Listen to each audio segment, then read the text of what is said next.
Salut les replayers, on se retrouve pour une nouvelle vidéo. Ça y est, la Ligue des Champions fait son retour. On aura droit donc au tirage au sort dès jeudi, Anderson. Et nous, on va se poser la question de savoir quels seront les meilleurs et pires tirages pour nos deux équipes. Bah écoute, j'ai vraiment hâte, ce nouveau format de la Ligue des Champions. Donc, avant d'envoyer le générique, bien évidemment, j'aimerais rappeler à ceux qui sont sur la chaîne pour la première fois de ne pas hésiter à s'abonner pour avoir encore un peu plus de contenu. Pour ceux qui sont déjà habitués de la chaîne, de ne pas hésiter à liker, à commenter parce que ça nous aide avec le référencement et l'algorithme de YouTube pour faire monter encore un peu plus la chaîne. Donc, je pense que tu peux envoyer le générique. Allez. Allez, c'est parti.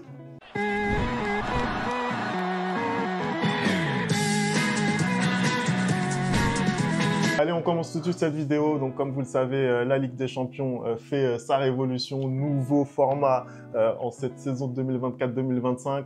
On a fait une vidéo dédiée à ce nouveau format. Vous pouvez la retrouver sur notre chaîne. On va vous mettre le lien juste en haut.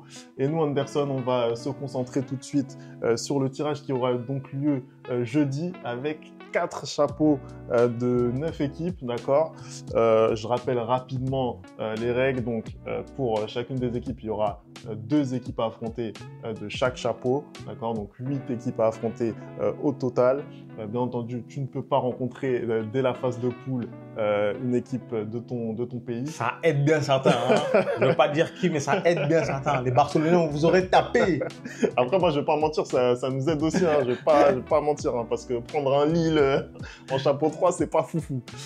Et puis aussi, petite précision, c'est que on ne peut pas rencontrer plus de 2 équipes du même pays. Exactement. Voilà, moi, je suis le PSG. Je tire le FC Barcelone, chapeau 1. Je tire l'Atlético, chapeau 2. Je ne peux pas tirer Gérone, par exemple, chapeau 4. Exactement. Donc, ça, c'est la petite règle. Et on va commencer tout de suite, Anderson, avec le premier chapeau. Tu vas nous donner, selon toi, le meilleur tirage. Les 2 équipes les plus faibles de ce premier chapeau. Les 2 équipes les plus faibles de ce premier chapeau, franchement, déjà, c'est très prétentieux. Parce que quand on regarde le chapeau 1, qu'on voit qu'il y a Manchester City, Bayern, Real, PSG, Liverpool, Inter, Dortmund, Leipzig et Barcelone, me dire les 2 équipes les moins pires, c'est compliqué. Mais malgré tout, je pense que moi, si je suis supporter du Real et moi-même, si je suis le Real Madrid, j'ai dans ce chapeau-là beaucoup plus envie de tirer Leipzig et l'Inter plutôt que les autres parce que vraiment, pour le coup, pour moi, les autres sont très compliqués. C'est très compliqué d'aller chercher un résultat contre les autres, même quand tu t'appelles le Real Madrid. Mais Leipzig et l'Inter, c'est un peu plus abordable. Je vais te dire pourquoi. Parce que déjà, ce sont des équipes contre qui le Real sait faire. Le Real a l'habitude de faire. L'Inter, pas très rarement. Le Real en Ligue des Champions, je ne me souviens même pas de la dernière fois où l'Inter a battu le Real en Ligue des Champions. Et Leipzig, quoique l'année dernière, ça a été un peu compliqué. Ça a été très compliqué. De se défaire exactement de Leipzig. Mais je pense que non, justement là, en début de saison comme ça, le Real peut mieux réussir à gérer cette équipe de Leipzig sur un match d'ailleurs, parce qu'on oublie que là, il n'y a plus de aller-retour. C'est un seul match à domicile ou à l'extérieur. Et typiquement, tu prends un Leipzig à domicile, tu dois faire le taf. Donc pour moi, je dirais Leipzig et l'Inter. Mais écoute, moi j'avais mis les mêmes équipes pour le PSG, donc je vais pas surenchérir. Nous, historiquement, Leipzig, on sait faire, notamment en Ligue des Champions, ils nous ont réussi ces dernières années. On se rappelle notamment pendant le Covid de cette demi-finale, voilà, qualification pour la première finale de l'histoire du club. Et puis l'Inter pour toutes les raisons que tu as dit. Et puis aussi, je trouve que l'Inter en ce moment, c'est un petit peu l'équipe surcotée. Voilà, elle est championne d'Italie, elle a survolé son championnat, c'est vrai. Mais elle a quand même fait une demi-finale il y a 2 ans. Mais une demi-finale il y a 2 ans, mais sortie en 8e de finale face à l'Atlético l'année dernière. Exactement. Dans un match où ils n'ont pas été très bons. Donc ouais, voilà, l'Inter, je trouve c'est un peu compliqué. Donc je suis d'accord avec toi là-dessus. Maintenant, je vais te demander les 2 ogres, les 2 épouvantails, les 2 équipes à éviter de ce chapeau 1 pour toi. Je pense que voilà, c'est devenu le gros duel en Europe des dernières années. Donc, bien évidemment que je vais mettre Manchester City en premier. On connaît l'équipe de Pep, ils savent faire. Et je pense qu'ils l'ont un peu à travers de la gorge leur dernière défaite contre le Real Madrid l'année dernière. Donc, ils voudront à tout prix à bien faire. Et en plus, si tu les tires chez eux, tu peux aller te manger un bon 3-4-0. Donc, je pense que City comment dire, La phase de poule. dès la phase de poule comme ça, parce que c'est pas une phase de poule vraiment, c'est une phase c'est un championnat. Tirer City comme ça dès le début, c'est très compliqué. Et la deuxième équipe, c'est l'équipe qu'on a éliminée en demi-finale l'année dernière, à savoir le Bayern Munich. Très compliqué aussi. Je trouve que tirer le Bayern là dès maintenant, ce serait difficile. Tout simplement parce que pareil, historiquement, c'est lui vraiment le duel européen entre deux mastodontes, à savoir le Real et le Bayern. Mais ces dernières années, ça s'est pas trop produit. Et le Bayern a fait surtout aussi une révolution. Ils ont changé d'entraîneur, notamment Vincent Kompany qui est arrivé. Donc, mais je pense que les forces sont toujours les mêmes et tirer le Bayern aussitôt. Et pareil, imagine tu tires le Bayern chez eux, c'est un match très difficile. En tout cas pour moi, quand je regarde comme ça là, sachant que tu peux pas tomber sur Barcelone, parce que je les vois déjà venir les deux Barcelonais. Pour moi, c'est les deux équipes qui pourraient me faire peur dans ce chapeau-là directement comme ça. Écoute, pour le PSG, quand je regarde le chapeau 1, je vais pas faire dans l'originalité. Est-ce que j'ai même besoin d'argumenter? Je vais dire Real et City, bien entendu. Voilà, je vais même pas en rajouter. Le Real pour tout ce que ça représente, les 15 Ligues des Champions. On va pas disserter là-dessus. En plus, bon, je sais pas comment pourrait se passer des retrouvailles avec Monsieur Kylian. Donc, ce serait drôle. Ce serait tellement drôle. Je préfère les éviter.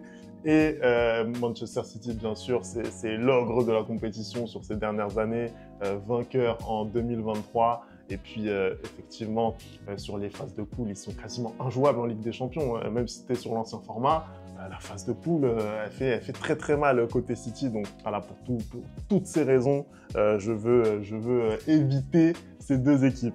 Allez, on passe au chapeau d'Anderson. Est-ce que tu peux nous dire déjà qui compose ce chapeau-là? On a un chapeau 2 très relevé, parce qu'au final, tu as quand même le Bayern Leverkusen, tu as l'Atlético Madrid, Atalanta, la Juventus, le Benfica, Arsenal, Bruges, Shakhtar Donetsk, maintenant qui sont habitués de la Ligue des Champions, et pour finir, l'AC Milan. Donc, c'est un chapeau 2 très relevé. En gros, tu te retrouves quand même un peu avec la même chose qu'il y avait avant, à savoir les deux premières équipes de la poule sont très fortes. Là, dans ce chapeau 2, Femi, c'est aussi compliqué. Si toi, tu as envie de dire, par exemple, c'est qui l'équipe que tu préférerais tirer, donc du coup, ton meilleur tirage pour le PSG dans ce chapeau 2, pour toi, ce serait qui? Honnêtement, c'est compliqué, mais quand je regarde les équipes qui nous sont proposées, moi déjà, je te dirais, d'entrée de jeu, je te dirais Bruges parce que, bon, déjà, en tant que Parisien, on les a affrontés pas mal de fois, notamment en Ligue des Champions. Ça s'est toujours passé de façon assez facile. Donc, pour ça, je pense que ce serait une bonne équipe à prendre. Et puis je dirais quand même le Shakhtar. Le Shakhtar qui n'est plus le grand Shakhtar de ces dernières années, qui en plus, évolue dans un contexte extrêmement compliqué avec la guerre, bien entendu, qui ne peut pas forcément jouer ses matchs à domicile. Donc, pour moi, ce serait les deux meilleurs tirages. Voilà. Écoute, tout comme toi pour le premier chapeau, je vais totalement te rejoindre avec ces deux équipes-là. Bruges, c'est une équipe qui réussit au Real Madrid. Le Shakhtar, c'est une équipe contre qui souvent le Real donne des grosses prestations et souvent ils se font piéger. Donc, je sais pas trop. Ils aiment beaucoup poser des problèmes au Real, mais bon, pour moi quand même, ça reste les deux meilleures équipes à tirer dans ce chapeau-là. Et je vais dire Shakhtar et Bruges. Voilà. Maintenant, on va passer aux ogres de ce chapeau 2. Anderson, allez, je vais te demander de te mouiller. Qui, pour toi, sont les deux meilleures équipes de ce chapeau? Les deux meilleures équipes pour moi de ce chapeau sont tout simplement Arsenal, déjà, dans un premier temps. Je pense que les hommes d'Arteta vont faire une grosse saison. Je pense qu'ils sont peut-être en lice cette saison pour aller décrocher enfin le Graal en Angleterre. Mais je pense aussi que leur retour en Ligue des Champions l'année dernière les a boostés, les a motivés. Et je pense que cette saison, ils vont vouloir faire aussi bien, voire encore mieux que la saison précédente. Donc du coup, je pense que Arsenal est à éviter dans ce chapeau-là. Si tu les tires, vraiment, tu sais que ça va être très compliqué. Déjà, sachant que si tu as tiré, on va dire dans le pire des scénarios, tu as tiré City avant, tu as tiré le Bayern et maintenant tu tires Arsenal dans le chapeau 3, tu vas t'attendre à une Ligue des Champions très difficile. En deuxième option, on a les miraculés les miraculés d'Europe, à savoir le Bayern Leverkusen, notre équipe qui était pratiquement invaincue la saison dernière. Hein. Apparemment, cette saison, ils ont décidé de remettre ça en gagnant des matchs à la 98e minute. Hein. Ça va être très très drôle. En Bayern Leverkusen, Real Madrid, on va voir qui va gagner à la 94e minute. Quand le match va aller jusqu'à la 144e minute et qu'il n'y aura toujours pas de vainqueur, ça va être très très drôle parce que les deux équipes en Europe, c'est des miraculés. Hein. Vraiment. Mais oui, non, le Bayern Leverkusen de Xabi Alonso me fait très très très peur. Hein. C'est une équipe vraiment qui lâche jamais rien. Hein. C'est une équipe contre qui c'est très très difficile de prendre des points, encore plus quand c'est joué à domicile. Donc si jamais non seulement tu les tires et en plus la malchance de les tirer à l'extérieur pour le Real Madrid, bah, tu vas t'accrocher, tu vas devoir vraiment fournir énormément d'efforts pour aller chercher les 3 points. Voilà.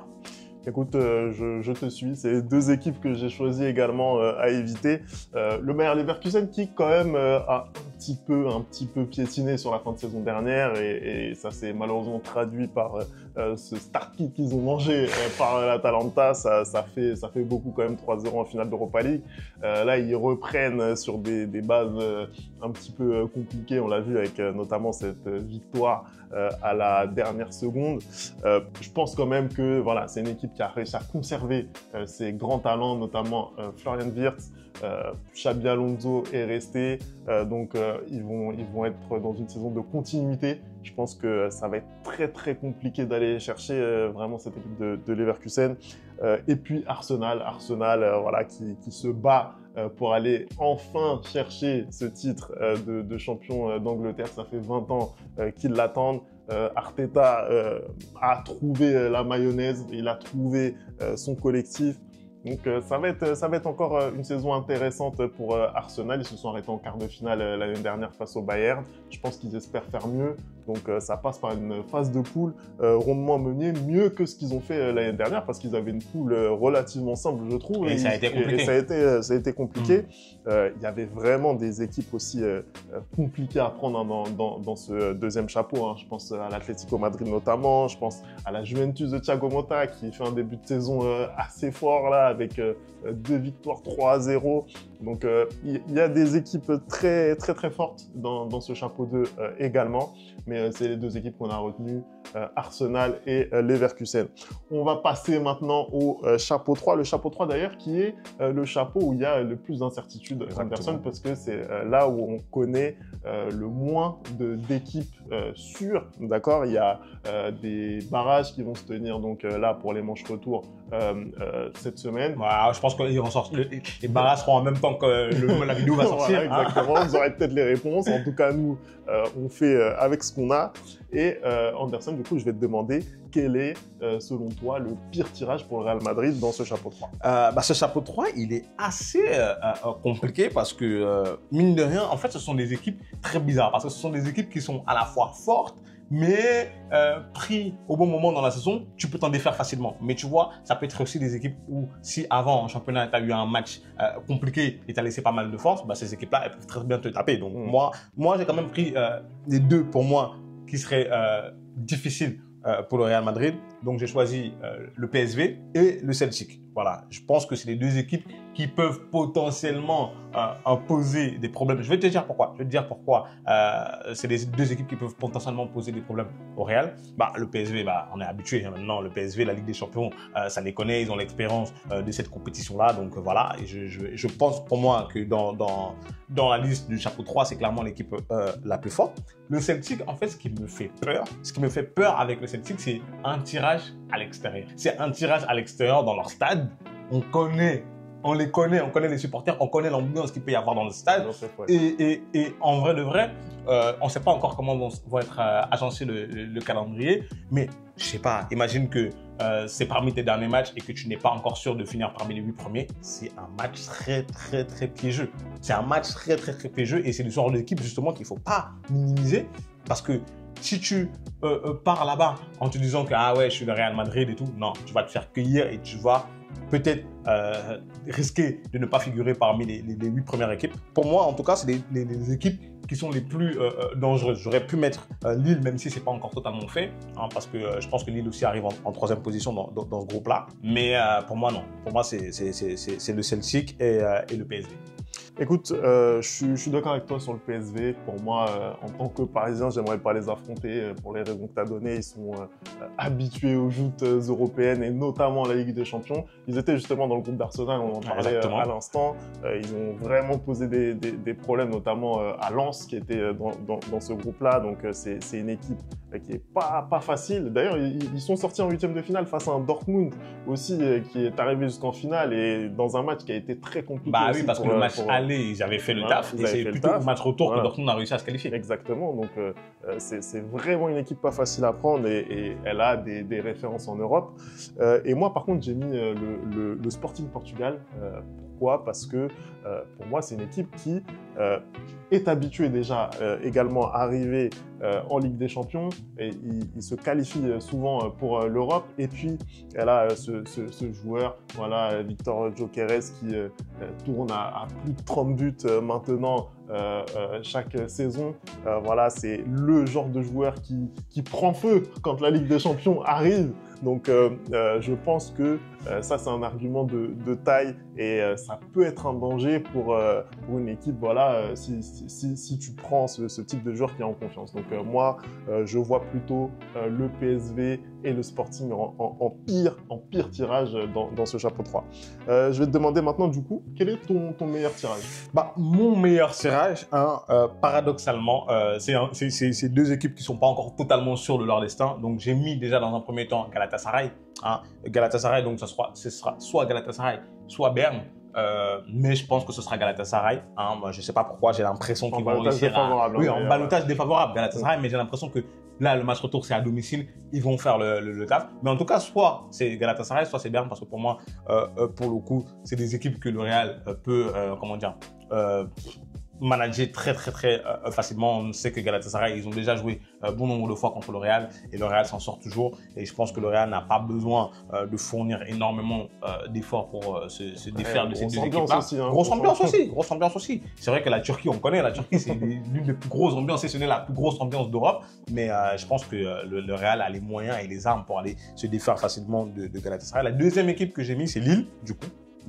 J'ai mis Lille en meilleur tirage du Real dans cette poule-là. Parce que, tout simplement, parce que pour moi, les autres équipes, quand je regarde les autres équipes, je me dis que Lille, finalement, c'est pas un si mauvais tirage que ça pour le Real. T'as des Salzbourg qui sont dedans, t'as le Dynamo Zagreb qui sont dedans, t'as le Sporting, comme tu l'as dit, qui sont dedans. Donc, est-ce que tirer Lille, c'est un si mauvais tirage que ça? Je pense pas. Je pense qu'ils ont peut-être pas, justement, cette expérience européenne qui revient à de nombreuses années. Mais après, tu sais, quand les équipes jouent contre le Real, elles se dépassent, elles donnent tout. Donc peut-être, qui sait, on peut voir une révolution. Mais je pense quand même que pour moi, à mon sens, de mon point de vue, c'est le meilleur tirage pour le Real. Lille, Galatasaray ou Berne. Franchement, Lille, c'est pas facile, c'est pas facile à apprendre. Après, c'est clair que l'expérience leur manque, mais pour moi, c'est la seule chose. Parce que sur le terrain, pour moi, il y a du talent. Mais moi, en meilleur tirage, j'ai mis le Celtic, justement. Pourquoi le Celtic? Parce que, pareil, historiquement, lorsqu'on avait affaire au Celtic, ça s'est toujours bien passé en Ligue des Champions pour nous. Et puis, je trouve que, pareil, c'est une équipe qui a beaucoup perdu de son éclat au fur et à mesure des années, et notamment dans ce championnat écossais qui, pour moi, vraiment a baissé en termes de niveau.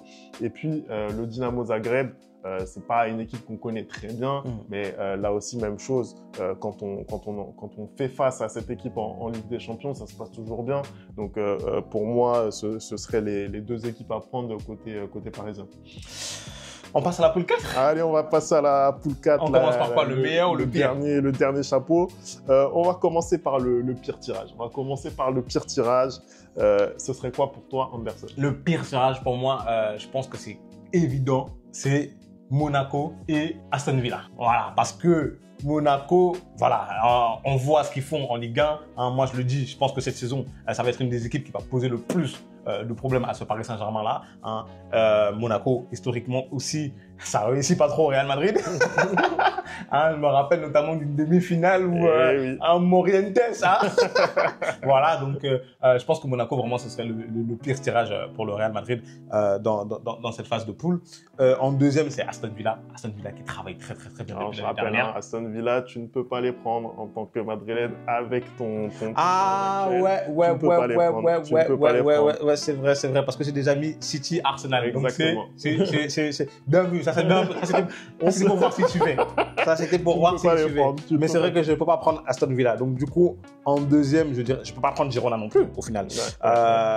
Donc je dirais qui en deuxième? Je dirais peut-être Bologne. Du coup, peut-être Bologne, parce que je considère que Brest, Grasse et Girona, je peux pas prendre Girona. Sparta Prague qui est pas encore sûr, c'est plus faible. Donc je dirais Bologne, voilà. Je dirais donc j'ai dit quoi? J'ai dit Monaco et Bologne.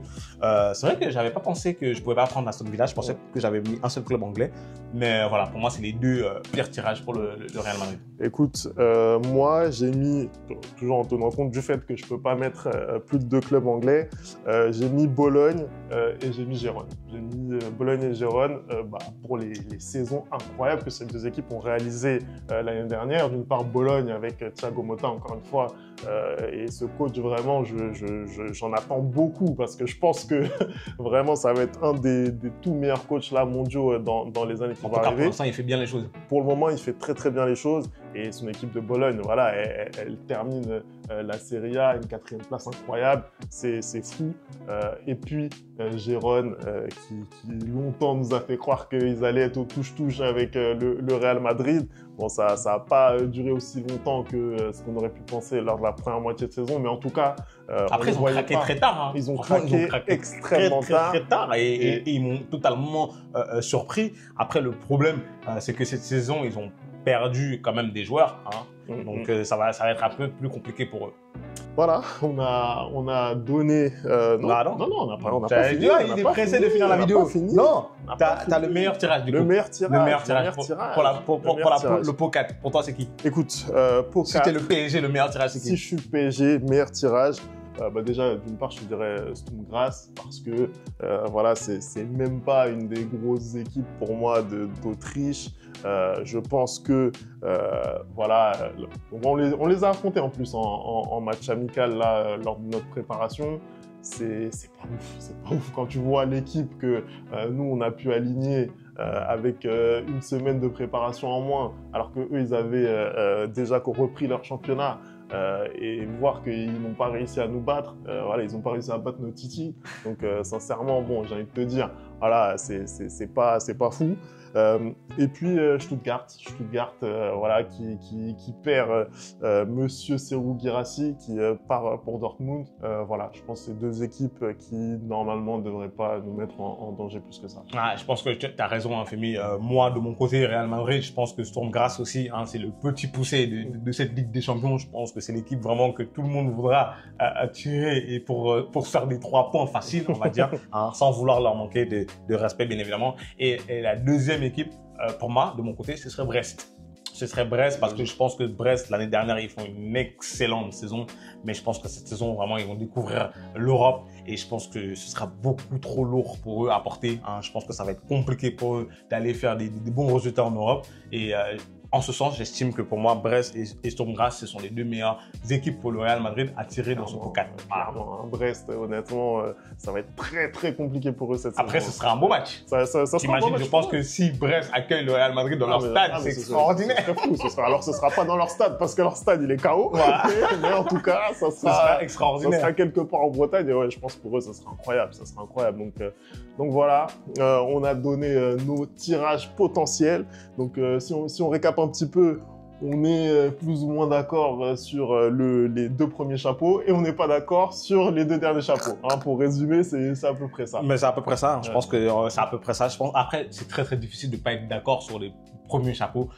Moi, je veux dire personnellement pourquoi j'ai pas choisi le PSG à la place du Bayern, c'est que j'estime encore que cette équipe est nouvelle, cette équipe apprend encore à jouer ensemble. Et aujourd'hui, c'est vrai qu'il y a énormément d'euphorie quand on voit Barcola jouer et tout. Et j'ai vu notamment sur Twitter énormément de supporters parisiens dire que je pense que si on nous donne le Real Madrid tout de suite, on les tape. Faites attention à ce que vous dites, hein. Faites attention à ce que vous souhaitez. Parce que je pense qu'aujourd'hui encore, malgré le fait que le Real ait énormément de mal dans ce début de saison, je pense qu'une fois que la Ligue des Champions arrive, il y a un truc qui se passe dans leur tête. Ces gars-là, ils switchent d'un coup et tu as l'impression que l'équipe, elle est totalement transfigurée, transformée. Parce que la saison dernière, c'était la même chose au début de saison en Liga. Ça gagnait juste, de justesse, notamment grâce à Bellingham, c'était pas fou. Mais en Ligue des Champions, ils rigolaient pas avec les gens en fait. Donc voilà. On va voir ce que ça va donner. Vous donnez-nous votre avis hein, sur ces meilleurs, ces pires tirages. On a hâte de voir ça. Et puis on va se retrouver très très vite hein, pour le tirage au sort de la Ligue des Champions. C'est jeudi à 18 h. Nous on fera une vidéo juste après le tirage. On va débriefer tout ça. On n'oublie pas bien entendu les bonnes habitudes @le replay foot. Et on se retrouve très très vite pour une nouvelle vidéo. Ciao.